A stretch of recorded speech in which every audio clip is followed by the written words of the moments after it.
எங்க ஊரு ஒரு கிராமம். வீடு ஒரு சிறிய கூரை வீடு. ஏழ்மையான குடும்பம். அப்பா இறந்துட்டாரு. அம்மா திருமண வயதுல ஒரு அக்கா மற்றும் நான் மூவரும் மட்டும்தான். அம்மா பேரு வேணி, அக்கா பேரு விமலா. அக்காவோட வயசு 28. அம்மா மாதிரி கொஞ்சம் உயரமா இருப்பாங்க. என்னோட பேரு மணி.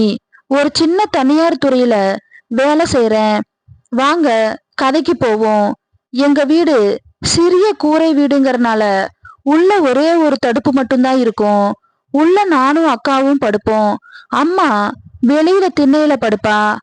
அம்மாவை பார்த்துட்டு கடந்து போயிருவேன். ஒரு நாள் நைட்டு வேலை முடிச்சுட்டு 12 மணிக்கு வீட்டுக்கு வந்தேன். பயமா இருந்துச்சு. நான் அக்காவோட எப்பவுமே பக்கத்துல தான் படுப்பேன்.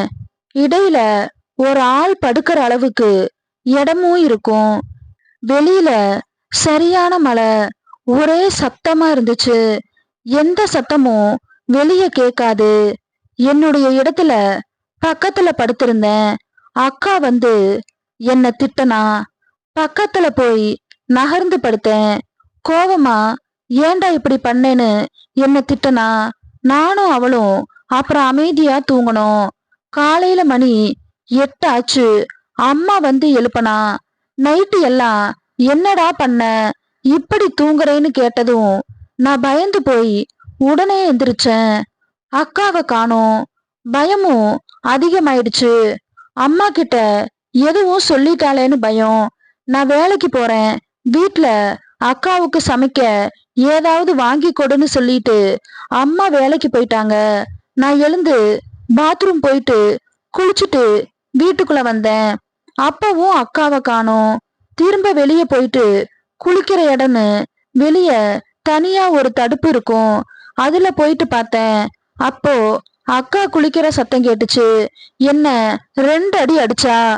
ஏன்டா இப்படி பண்ணேன்னு கேட்டா. சாரிக்கா, மன்னிச்சுக்கோன்னு. இப்படி பண்ணிட்டியேடா. அம்மாவுக்கு தெரிஞ்சிருந்தா நம்ம 2 பேர் மானமுமே போயிருக்கோம். இப்படி பேசிக்கிட்டு அக்கா ஒரு ஷாக் கொடுத்தா. நம்ம 2 பேருமே இன்னும் கல்யாணம் ஆகல. அது மட்டும் இல்ல, நிறைய பேர் இப்படி பண்றாங்க வீட்லயே. அது எப்படி உனக்கு தெரியும் இப்படி சொல்ற. ஆமாக்கா, நான் நிறைய பார்த்திருக்கேன் கதையில. அப்புறம் ஃப்ரெண்ட்ஸ் எல்லாம் என்கிட்ட சொல்லுவாங்க. அவங்க வீட்ல பண்ணத பத்தி பேசுவாங்க. அக்கா ஒரு மாதிரி ஆகி, டேய், உண்மையிலேயே அப்படியெல்லாம் நடக்குதா? அதுக்கு பிறகு அம்மா இல்லாத நேரங்கள்ல நடந்தது.